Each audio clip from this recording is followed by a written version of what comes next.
Il dit la famille, lorsque nous faisons des enfants aux États-Unis ou bien en Europe, et puis nous décidons de les envoyer en Afrique sous prétexte que lorsqu'ils vont partir en Afrique, ils auront une bonne éducation. Dans cette vidéo, je vais vous expliquer l'histoire de quelqu'un et vous-même, vous allez juger aussi son côté positif et son côté négatif. Voici l'histoire d'un gars qui est né ici, ses parents sont aux États-Unis ici, et il est né aux États-Unis. Maintenant, après 3 mois, quand il avait 3 mois, ses parents l'ont envoyé en Afrique. Voilà, ses parents ont jugé bon de l'envoyer en Afrique pour qu'il grandisse en Afrique sous prétexte qu'ici, il n'aura pas une bonne éducation parce que, voilà, vous connaissez un peu les pays développés, voilà. Donc, le gars aussi étant en Afrique là-bas, lui aussi, il a grandi en Afrique. C'est que les gens oublient, ils oublient qu'en Afrique aussi, là, le monde a évolué.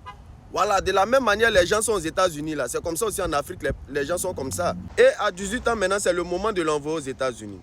Voilà, donc il a passé toute sa vie, bon, parce qu'il a 18 ans, il est parti à 3 mois, donc toute son adolescence, il a fait en Afrique, d'un pays francophone, donc il parle le français.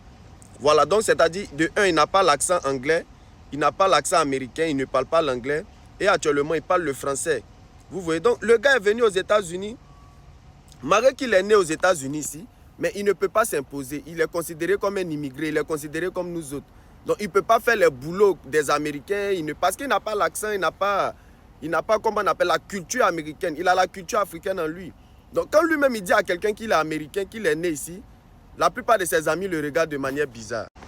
Voilà. Donc, ce que nous ignorons, c'est que lorsque nous envoyons nos enfants en Afrique, là, quand les enfants sont nés ici, puis nous les envoyons en Afrique, on oublie que l'enfant perd la culture américaine. Donc, quand ton enfant va revenir, il sera comme un immigré. Or, pourtant, si ton enfant grandit ici, ton enfant a la culture américaine, ton enfant peut travailler dans l'administration. Parce que ton enfant aura l'accent, plus le fait qu'il est citoyen natif, il aura encore plus d'avantages. Mais tu envoies ton enfant en Afrique, il ne sait même pas bien parler anglais. L'enfant vient ici, il est mélangé, il devient comme toi, comme un immigré. C'est les petits boulots qu'il va faire. Laver assiette, parce que c'est ce qu'il va faire. C'est quel boulot il va faire.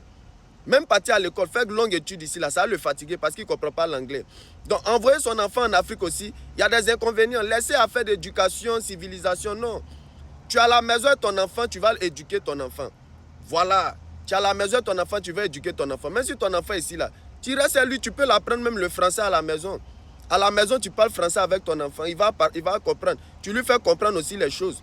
Maintenant, si l'enfant grandit, s'il grandit, qu'il est un peu mature, tu peux l'envoyer en Afrique pour quelques temps. Mais pour dire que non, l'enfant est né en mettant l'envoi en Afrique, là, c'est pas trop bien parce que l'enfant va perdre la culture américaine et ça va l'empêcher de faire beaucoup de choses ici. Voilà, ici, là, si tu es américain, que tu parles l'anglais bien, tu peux faire de bonnes études, avoir une bonne carrière et devenir bien fort qu'un immigré, que les gens comme nous qui savent même pas parler anglais. C'est ce que vous oubliez aussi. Dans la famille, voici un peu l'histoire du gars en ensemble, la famille.